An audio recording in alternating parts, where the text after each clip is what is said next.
Hey gang, John here from Keys to Fun with another micro lesson for you. This week we're going to be talking about the repeat feature. It's a feature that is on many of the models that you may have at home. It is not something that's only on the top of the line instruments. It is a feature that oftentimes will turn on when you make specific instrument choices, for example the banjo, the mandolin, the marimba. You'll hear me talk about these in just a moment. But today we're going to be talking about using it in another function for another reason. And I think it's really going to allow you to add to your repertoire some songs that you might have thought might have been a bit too difficult to tackle.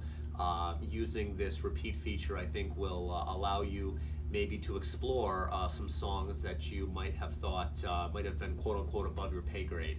So anyhow, enjoy the session here, and I'll be back afterwards. Very excited to show you something really cool today, gang. So today we're going to take advantage of a feature that many of you have had for years on your instrument, and it's called repeat.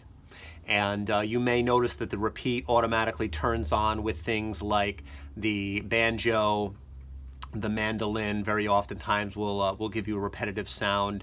The marimba very often will give you the repetitive sound as well.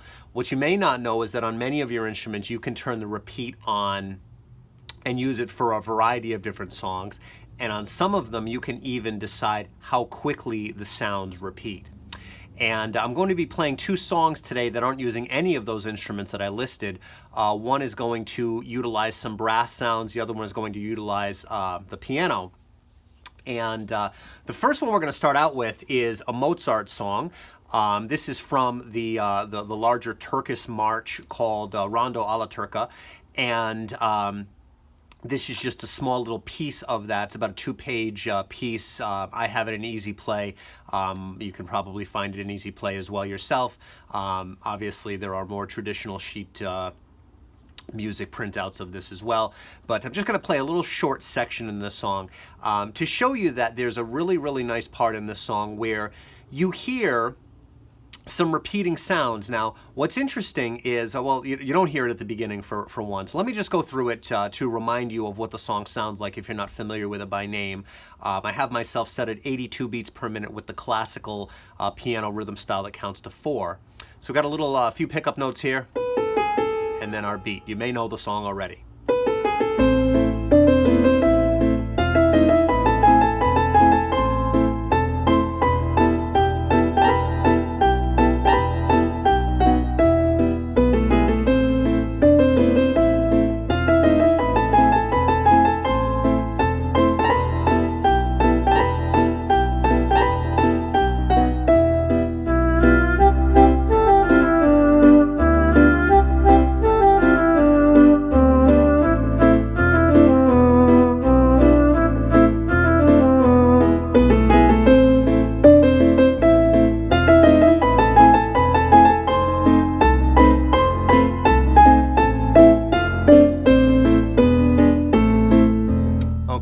Now, I left on my Octave Harmony there. I didn't really need it on. I just happened to, quite honestly, accidentally leave it on. But anyhow, the Octave Harmony is essential in this effect that you're going to create here using the repeat. Now, if you turn your repeat on, sometimes you have to go into the screen. On this instrument, I just need to choose the box that I want my repeat to work in. I can see the repeat button here 4 times. A lot of people wonder, why is the repeat button in 4 different sections? It's because each section has its own. And so I'm using the upper keyboard right now, so I'm going to turn this repeat on. Now, if my Octave Harmony was off, it would repeat the same key. But if my Octave Harmony is on, so it's repeating octaves. So it's going back and forth like that. Now, you may have guessed why I've put this in here, because if I turn this off for just a second, if you're familiar with the next part of the song, what happens is the notes are played an octave apart, but they're kind of played in a bit of a staggered pattern. So you would go.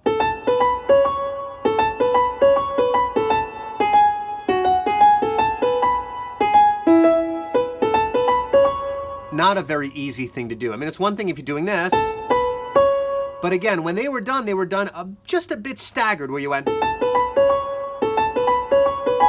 Now guess what's going to happen when I turn that repeat on? If I play those notes in a staccato pattern, rather than having to play the octave, I just play the one note, and if I play it in staccato, listen to that. That's that exact same thing.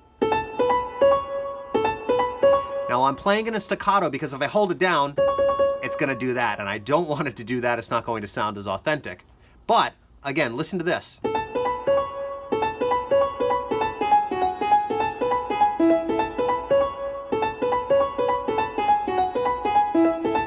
How cool is that? So when you bring in your beat here, again, here's my beat.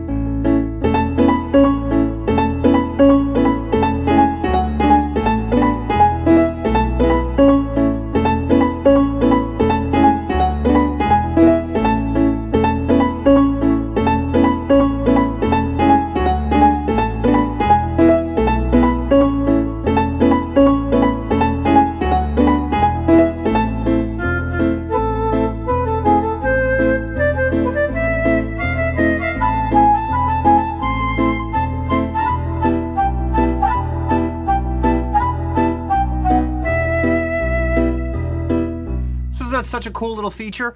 Again, the repeat is something that you've had for a while, but maybe you've never thought about using it with a sound like the piano. Now you can decide on many instruments how quickly the sound repeats. So if I go into my features here and I go on this instrument, I'm on an Inspire. I probably should have mentioned that before I started. Lowrey Inspire. Page 5 has an option called repeat. And I have it right now on a rate of 50. Now if I turn that octave off here for just a second, I can increase or decrease that rate pretty dramatically here. So if I bring this down to about 20, okay, and then obviously if I bring the octave back in. Now I like to utilize this and to show students how beneficial it is. Let's say you're playing a song maybe a little bit more contemporary, for example, like the song Angry Young Man by Billy Joel. Well, when Billy Joel played that song Angry Young Man, if you've ever watched him, he sometimes opens his show like this. He uses 2 fingers on one key and repeats these notes pretty much as fast as anyone's able to. And he does that. And then he plays the notes thereafter.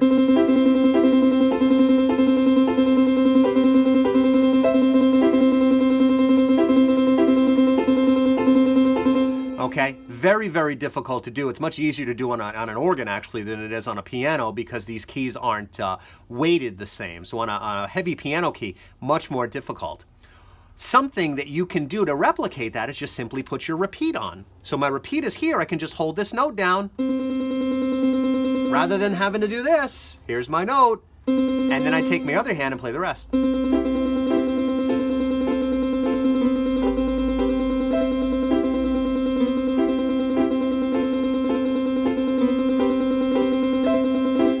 So if you really want to impress some of your friends, just don't let them watch your fingers. Make them sit on the other side of the room, and they will be very impressed with what you're able to do. Now, another way you can utilize this repeat, which is a really fun thing I like to show students as well, I went to the classic Western beat right here. Classic Western would be one that you'd often use for Ghost Riders in the Sky. It's got a great introduction for that, but it also has a great introduction for the William Tell Overture. Now, if I put William Tell on here for a second, introduction number 1, play a C chord. Ooh, and let's get our tempo back up here. How about that? I locked my tempo in. Okay, here we go. Now watch as this introduction finishes. Watch what I'm doing to repeat these notes.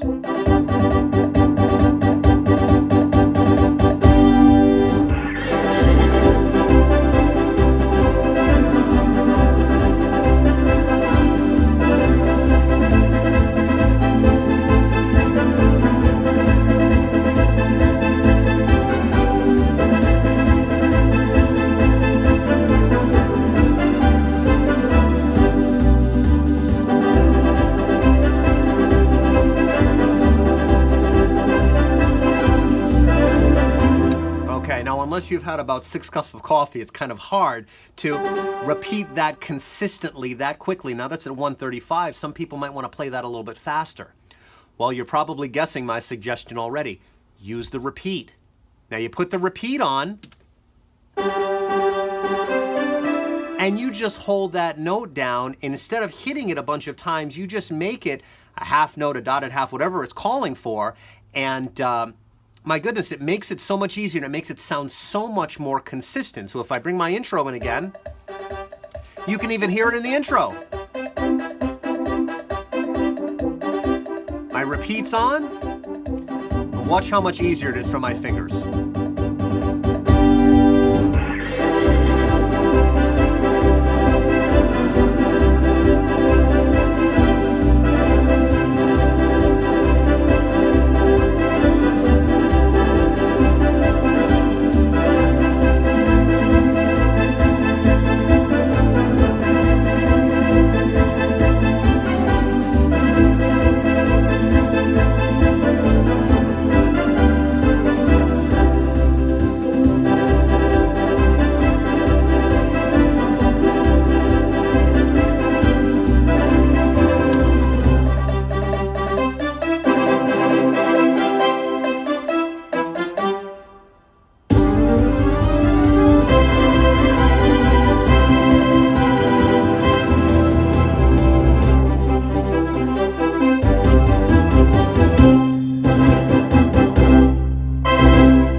Thanks for joining us today. I hope you got something out of the lesson. I hope it was worthwhile to you. December's a big month for us, not only at Keys to Fun, but just the music industry in general. We have some great specials going on. The Yamaha's providing to us. We have some specials here at our studio on our Yamahas and Lowrys, and we'd love to tell you about them. If you have any questions, feel free to reach out to us in the variety of ways that you can touch base. First of all, you can call our store directly. Our studio number is 401-277-9800. You can visit our website, which is www.keys2funmusic.com. You can go to our Facebook page.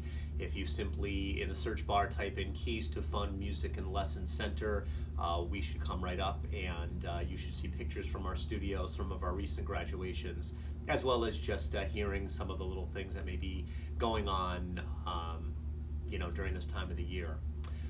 As I often say, we really appreciate you spending your time with us, and we know that it's valuable, and we like to think that our 15 to 20 minute lessons don't go to waste. We hope that you're really getting something out of them. If you have any questions, again, feel free to reach out to us in that variety of ways. We will be doing some Christmas music very soon, and incorporating some holiday tunes into our micro lesson series here. Next Saturday, we will be doing a class on our buttons. So that's going to be at 11 o'clock next Saturday morning, so not this coming Saturday, but next Saturday. And we will look to putting that on our Facebook page so that you can watch it live, and then it will be documented thereafter where you can go to our website and watch it later on. Okay, thank you very much for watching with us today, and we'll see you again really soon.